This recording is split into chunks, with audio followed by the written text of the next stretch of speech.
Hi, ഇന്ന് നമ്മൾ ചെയ്യാൻ പോകുന്ന ഒരു എയർ ഫിൽറ്റർ ക്ലീനിങ്ങാണ്. നമ്മളെല്ലാവരും വാഹനം ഉപയോഗിക്കുന്നവരാണ്. അപ്പോൾ അതുകൊണ്ട് തന്നെ ഞാൻ ഉപയോഗിക്കുന്ന വാഹനം ബലേനയാണ്. അപ്പോൾ ഓരോ 5000 കിലോമീറ്റർ കൂടുമ്പോഴാണ് എനിക്ക് സർവീസ് വരാറുള്ളത്. അതായത് ഫസ്റ്റ് 3 ഫ്രീ സർവീസ് കഴിഞ്ഞ് കഴിഞ്ഞാൽ പിന്നെ 10000 കിലോമീറ്ററിലാണ് മൂന്നാം സർവീസ് ചെയ്യുന്നത്. അതിനുശേഷം 15000 കിലോമീറ്ററാണ് സർവീസ് ചെയ്യേണ്ടത്. ഇപ്പോൾ എൻ്റെ വണ്ടി ഓടിയിട്ടുള്ളത് 12081 കിലോമീറ്റർ, 12000 കിലോമീറ്ററാണ് ഇപ്പോൾ വണ്ടി ഓടിയിട്ടുള്ളത്. അതുകൊണ്ട് തന്നെ അപ്പോൾ 10000 കിലോമീറ്ററിൻ്റെ സർവീസും എയർ ഫിൽറ്റർ ക്ലീനിങ്ങും കഴിഞ്ഞതിന് ശേഷം വെറും 2000 കിലോമീറ്റർ ആയിട്ടുള്ളൂ. ഇനിയും ഇതാ ഇവിടെ കാണിച്ചത് 15000 എൻ്റെ നെക്സ്റ്റ് സർവീസ് പീരീഡ് വരുന്നത്.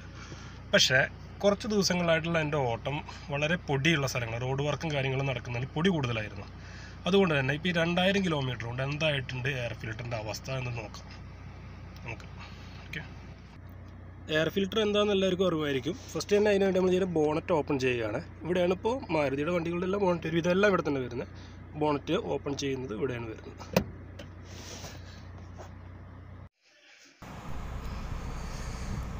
ബലേനയുടെ എയർ ഫിൽറ്റർ ഞാൻ അഴിക്കുന്നതും ഫസ്റ്റാണ്. ഇതുവരെ എനിക്കതിന് ആവശ്യം വന്നിട്ടില്ല. നമുക്ക് നോക്കാം.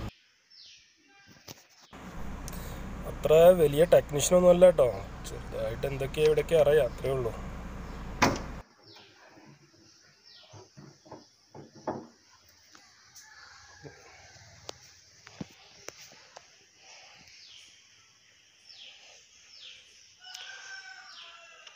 ഇതാണ് എയർ ഫിൽറ്റർ വരുന്നത്. ഏകദേശം 4 സ്ക്രൂ ആണ് എയർ ഫിൽറ്റർ അഴിക്കാൻ വേണ്ടിയിട്ടുണ്ടായിരിക്കുക. First 4 screw അഴിച്ചെടുക്കുക.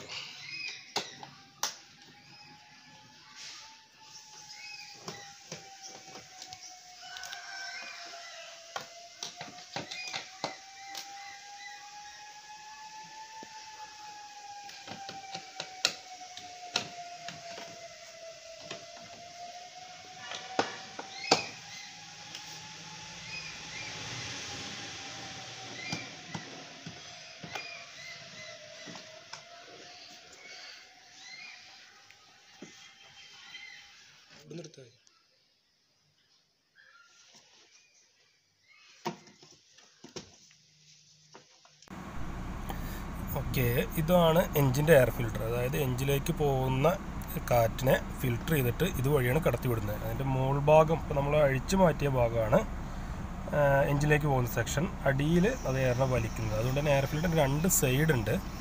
അതായത് ഇപ്പോൾ ഈ അടിയത്തെ ഭാഗത്തായിരിക്കും ഏറ്റവും കൂടുതൽ പൊടി ഉണ്ടാവുക. കറക്റ്റല്ലേ എടുക്കുന്നത്? ഓക്കെ, എയർ ഫിൽറ്റർ നമ്മൾ അവിടുന്ന് അഴിക്കുമ്പോൾ ശ്രദ്ധിക്കേണ്ടത് ഒന്ന് അതിൻ്റെ പൊസിഷൻ ഒന്ന് ജസ്റ്റ് മനസ്സിലാക്കി വെക്കുക. കാരണം അതുപോലെ തന്നെ നമുക്ക് തിരിച്ചു വെക്കേണ്ടതാണ്.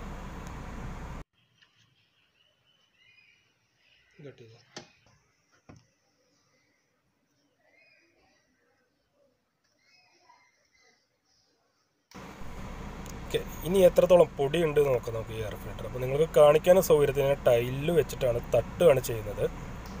അപ്പോൾ നമുക്കൊന്ന് തട്ടി നോക്കാം എത്രത്തോളം പൊടി എന്നുള്ളത് പുറത്തേക്ക് വരുന്നുണ്ട്.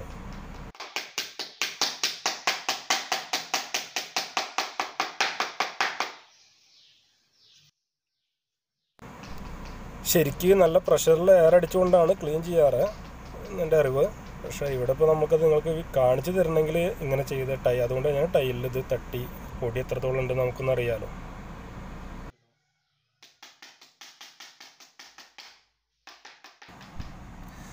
പൊടി മാത്രമല്ല കേട്ടോ, എന്തൊക്കെ ചെറിയ പ്രാണികൾ വരെ ഉണ്ട്.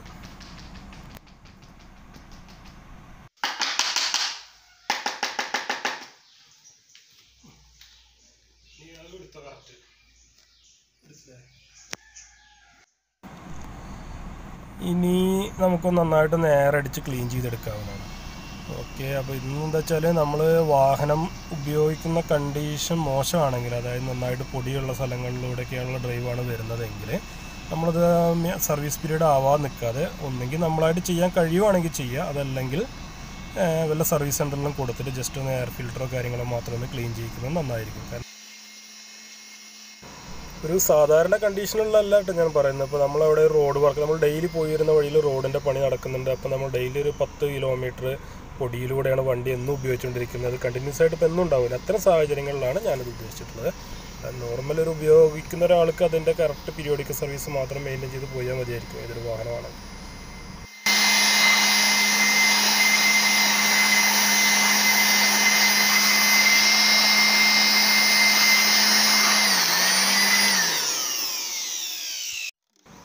എയർ ഫിൽറ്റർ ഫിറ്റ് ചെയ്യുന്നതിന് മുമ്പ് ജസ്റ്റ് അതുമായിട്ട് ബന്ധപ്പെട്ട എല്ലാ ഭാഗങ്ങളും ഒന്ന് ക്ലീൻ ചെയ്യുന്നത് നന്നായിരിക്കും.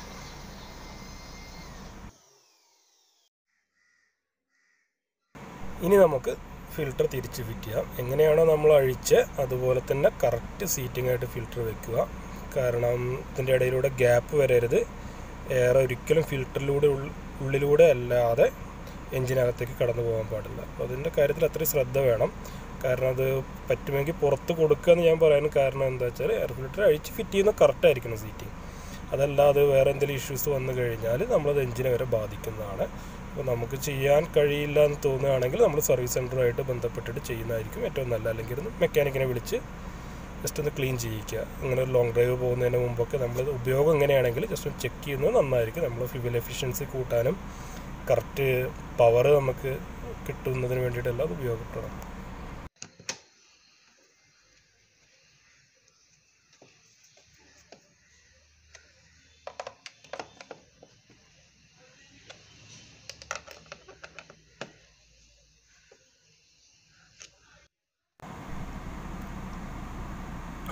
അപ്പോൾ നമ്മൾ ഫിറ്റിംഗ് ഏകദേശം കഴിഞ്ഞിട്ടുണ്ട്. സ്ക്രൂ ടൈറ്റ് ചെയ്യുമ്പോഴും വളരെ ശ്രദ്ധിക്കുക. കാരണം ഫൈബറിലാണ് ടൈറ്റ് ചെയ്യുന്നത്.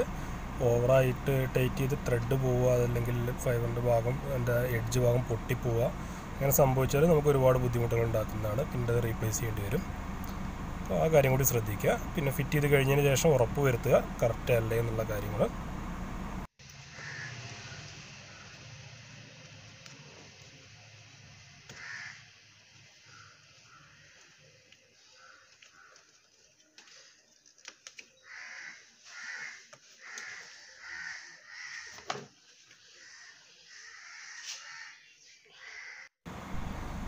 നമ്മളിനി ഇത് എയർ ഫിൽറ്റർ അഴിക്കാൻ വേണ്ടി ഉപയോഗിച്ച ടൂൾസുകളൊന്നും എൻജിൻ ക്യാബിനകത്ത് വെച്ചിട്ടില്ല എന്ന് ഉറപ്പ് വരുത്തുക.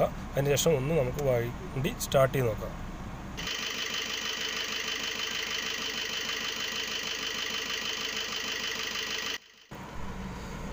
ഒന്നും കൂടി ഉറപ്പ് വരുത്തുക. അതുപോലെ നമുക്ക് എയർ വലിക്കുന്നതോ അങ്ങനെയുള്ള സൗണ്ടുകളൊന്നും കേൾക്കുന്നില്ലല്ലോ എന്ന് നോക്കുക. കാരണം ഓസ് എവിടെയെങ്കിലും വിട്ടിട്ടുണ്ടെങ്കിലോ കാര്യങ്ങൾ ഇപ്പോൾ നമ്മൾ എയർ ഫിൽറ്ററിനുള്ളിലൂടെ അല്ലാതെ എയർ വലിക്കുമ്പോഴും പലപ്പോഴും ചെറുതായിട്ട് സൗണ്ട് കേൾക്കാറുണ്ട്. അങ്ങനത്തെ എന്തെങ്കിലും അബ്നോർമലായിട്ടുള്ള സൗണ്ട്സ് ഉണ്ടോ എന്ന് ചെക്ക് ചെയ്തിട്ട് ഒന്നുമില്ലെങ്കിൽ നമുക്ക് ക്ലോസ് ചെയ്യാം. വർക്ക് കംപ്ലീറ്റ് ചെയ്യാം.